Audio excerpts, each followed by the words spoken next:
जागून अभ्यास केला, पण एका रात्रीत सगळं उद्ध्वस्त झालं. नमस्कार मित्रांनो, स्वागत आहे तुमचं आपल्या चॅनेलवर.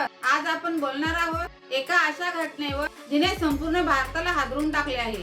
नीट 2026 लीक बद्दल.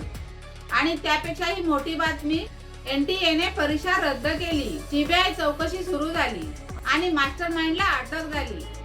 मेच्या पहिल्या आठवड्यात नीटची परीक्षा झाली. देशभरातून तब्बल 22 लाखापेक्षा जास्त विद्यार्थी परीक्षेला बसले. परीक्षा संपली, मुलं घरी गेली, पण तेवढ्यात सोशल मीडियावर बॉम्बस्फोट झाला.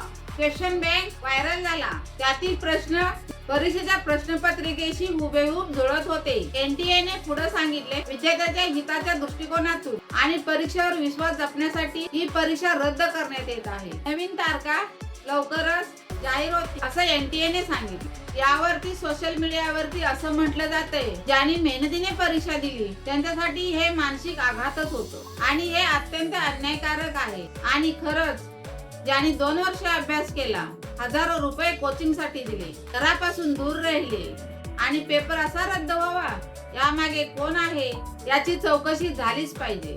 मित्रांनो, हे पहिल्यांदाच नाही, 2024 मध्येही नीट पेपर लीक झाला होता. या सगळ्या गोंधळात एक गोष्ट लक्षात ठेवा, विद्यार्थ्यांनो, तुमची मेहनत वाया जात नाही. तुमचं ज्ञान कोणी चोरू शकत नाही. तर या व्हिडिओला लाईक करा, सबस्क्राईब करा. भेटूया पुढच्या व्हिडिओ मध्ये.